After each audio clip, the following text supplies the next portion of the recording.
Xin kính chào quý vị. Năm 2025 khép lại với nhiều chuyển dịch đáng chú ý trong bức tranh xuất khẩu cá ngừ của Việt Nam.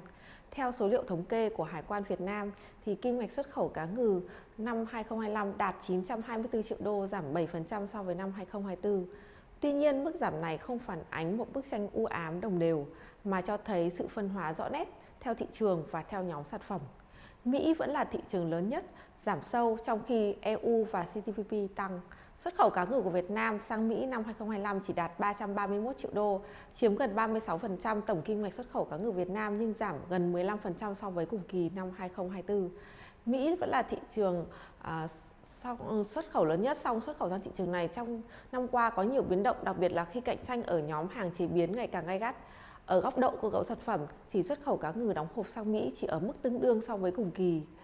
Trong khi đó thì xuất khẩu thịt loi cá ngừ đông lạnh mã HS0304 sang thị trường này thì giảm sâu. Trái ngược với Mỹ thì xuất khẩu sang EU của Việt Nam trong năm qua lại tăng.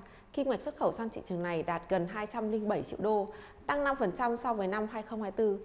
Tại khối thị trường này thì Hà Lan vẫn đang dẫn đầu với tổng giá trị xuất khẩu cá ngừ từ Việt Nam sang đây đạt hơn 46 triệu đô, tăng 37% so với năm 2024. Tiếp đến là Italy tăng 10% và Đức là tăng 13%. Bối cảnh chung tại châu Âu đang tạo ra dư địa cho những nhà cung cấp có năng lực giao hàng ổn định và đáp ứng tiêu chuẩn. Các báo cáo thị trường EU cho thấy cá ngừ vẫn là thuộc nhóm loài quan trọng nhất đối với người tiêu dùng, và giai đoạn gần đây thì ghi nhận sự duy trì ở mức cao. Cùng với EU thì xuất khẩu cá ngừ sang Canada và Nhật Bản cũng đang ở mức cao hơn so với năm 2024. Xuất khẩu sang thị trường này trong năm qua cũng có nhiều biến động. Năm 2025 xuất khẩu cá ngừ sang Trung Đông thì giảm 16% so với năm 2024, chỉ đạt 94 triệu đô. Israel thì vẫn là thị trường dẫn đầu khối thị trường này. Tuy nhiên, với những bất ổn về địa chính trị tại nước này đang trong năm qua đã khiến cho xuất khẩu cá ngừ sang Israel giảm mạnh 40%. Mặc dù các doanh nghiệp cá ngừ của Việt Nam đã chuyển hướng mở rộng xuất khẩu sang các thị trường trong khu vực như Ai Cập hay UAE, nhưng lượng tăng vẫn không đủ bù đắp lại lượng sụt giảm xuất khẩu sang Israel.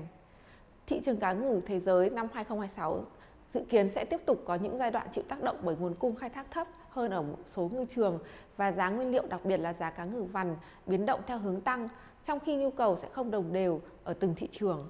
Hiện tại thì những vướng mắc về quy định kích thước tối thiểu được phép khai thác đối với cá ngừ vằn tại Việt Nam đã được tháo gỡ, nguồn cung nguyên liệu trong nước dự kiến sẽ khả quan hơn.